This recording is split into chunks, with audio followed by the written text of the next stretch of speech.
Regular अपने routine के कार्यों को करने के लिए प्रेरित करेगा। इस बीच में आपके छोटे भाई बहनों से, अधीनस्थ कर्मचारियों से, कुलीग से, सलाहकारों से काफी अच्छे संबंध रहेंगे और आपके श्रम का विशेष लाभ मिलेगा। श्रम से आपके भाग्योदय की वृद्धि होगी। छोटे भाई बहनों की सलाह या कई बार अधीनस्थ कर्मचारियों की भी सलाह ले लेनी चाहिए मित्रों। इनकी सलाह से भी भाग्योदयकारी कई बार योजनाएं हमें प्राप्त हो जाती हैं।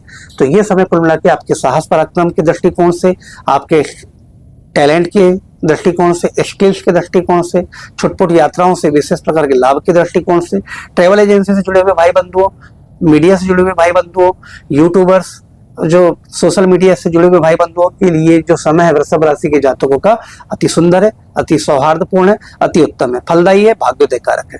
अगली बात कर लेते हैं। सूर्य महाराज अभी कर्क राशि में आपके 15 अगस्त तक दिखाई दे रहे थे। अब ये 15 अगस्त के पश्चात आपकी कुंडली के चतुर्थ भाव में दिखाई देंगे, आपके वाहन, भवन, भूमि, सुख संपत्ति के भाव में। तो वाहन, भवन, भूमि, सुख संपत्ति के भाव में जब सूर्य महाराज तृतीय भाव से गोचर करते चतुर्थ अपनी स्वराशि पे आ जाते हैं तो क्या देंगे? सूर्य के अंदर प्रचंड उष्मा होती है, ब्रह्मांड को आलोकित करती है। सूर्य की उष्मा शीतकालीन ऋतु में हमें बड़ा सुख और आराम प्रदान करती है, लेकिन वही ग्रीष्मकालीन की हम बात करें तो वही सूर्य की उष्मा हमें जलन और तपन देना प्रारंभ कर देती है। तो सूर्य के अंदर एक नेचर है, तामसिक गुणों का भी इनके गुण थोड़ा पाया जाता है, क्योंकि ज्वलनशीलता इतनी प्रचंड होती है कि जिस भाव में बैठते हैं उस भाव के सुखों को अपनी अग्नि की वजह से दूर करने का प्रयास करते हैं।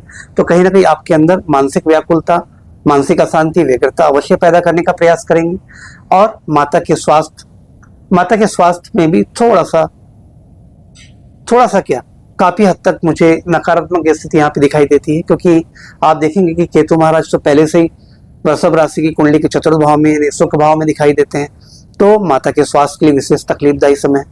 आपके भवन, भूमि, प्रॉपर्टी संबंधी किसी प्रकार के निवेश, समझौते, सौदे किसी प्रकार से हैं, उसमें भी विस्मयकारी स्थितियां अभी ये पैदा करने का प्रयास करेंगे।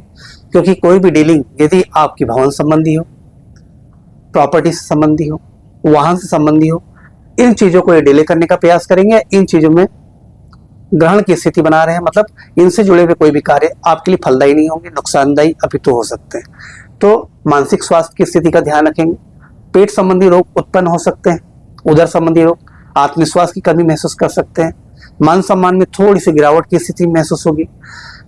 सरकार से भी कुछ तकलीफों का सामना करना पड़ सकता है यदि आप सरकारी पदाधिकारी हैं, सरकारी सेवाओं में हैं, जॉब कैरियर, या आप किसी प्राइवेट सेक्टर में हैं तो आपको उच्चाधिकारियों से भी तकलीफ का सामना करना पड़ सकता है। आपके अंदर एक्सप्रेशंस की जो अभिव्यक्ति करने की जो क्षमताएं थी वो घटती हुई नजर आएगी। आप मन के भाव मन के अंदर रख करके कुड़न महसूस करेंगे।